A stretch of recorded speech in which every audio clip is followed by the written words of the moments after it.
Hola ingenieros Renueva, ¿cómo les va? Hoy haremos un video distinto a los demás. Hablaremos un poco de las viviendas, edificaciones en Lima, mi capital, que son mal planificadas, que no tienen una buena organización u planificación para ser construidas.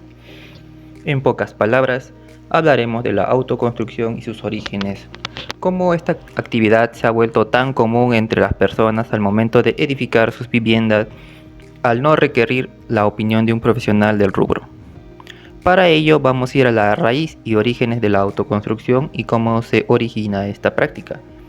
Nos situamos en el siglo XIX, época donde las grandes construcciones de la capital surgían y se daban a conocer por su prestigiosa arquitectura y diseño, como por ejemplo el prestigioso Hotel Sheraton, construido en 1973, el Estadio Nacional José Díaz en 1952.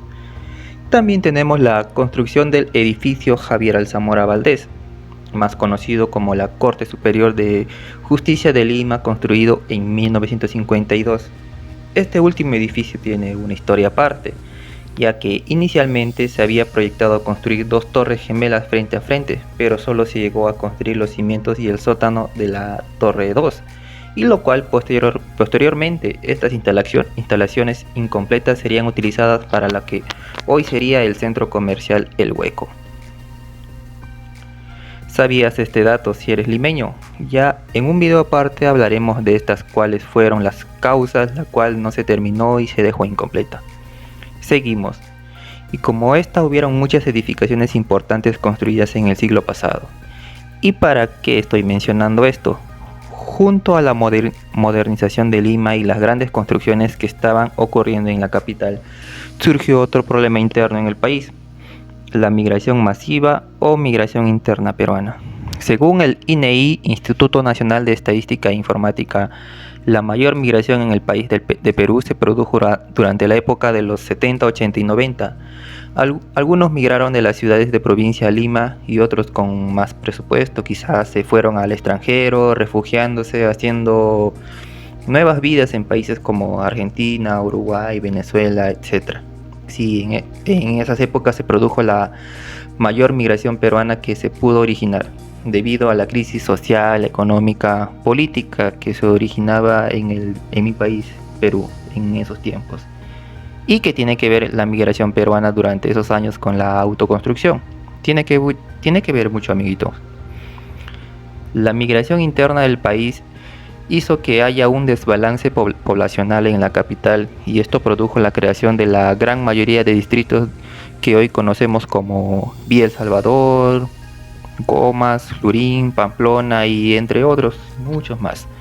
Personas que necesitaban un techo donde vivir empezaron desesperadamente a construir con los materiales y herramientas que tenían a la mano. Y ahí es donde entra a tallar los distintos tipos de materiales con los que se construía teniendo pocos recursos. Materiales como el adobe, el ladrillo macizo King Kong artesanal tuvieron un gran protagonismo en esos años.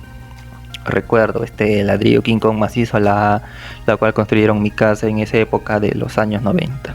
En fin, dichos materiales eran utilizados por la gran mayoría de personas que se alojaban en los nuevos distritos recién fundados de Lima. ¿Y qué decir de la mano de obra? En esos tiempos cualquier persona había trabajado en el sector de la construcción teniendo un mínimo conocimiento, ya se sentía calificado para desempeñar la profesión de maestro de obra o maestro constructor. La mayoría de estas personas empezaron sus actividades gracias a la migración interna que se produjo en esos años, debido a las necesidades de las personas en construir sus viviendas con el menor costo posible. Cualquier persona con el mínimo básico conocimiento que hubiese participado en obras de pequeña o gran envergadura ya mencionadas, automáticamente se proclamaba maestro constructor, disminuyendo los conocimientos necesarios de arquitectura o ingeniería, lo cual hasta nuestros tiempos está vigente esa práctica, ya que en la poca experiencia que tengo en inspección me he encontrado con muchos de ellos, lo cual tengo mucho aprecio. Pero hoy en día, con las múltiples fuentes de información que tenemos a la mano, cualquier persona puede adentrarse al mundo de la construcción, investigar y poder verificar si el proceso de la construcción de su vivienda se está ejecutando de forma adecuada. Nosotros mismos, como personas naturales, podemos saber con un solo clic y verificar si la mano de obra que está ejecutando nuestro proyecto está desempeñando un buen trabajo. Solo es cuestión de informarse un poco, utilizando las redes sociales para bien, ya que todo el esfuerzo posible en ahorrar para construir la vivienda de tus sueños no se vea opacado por las malas prácticas constructivas.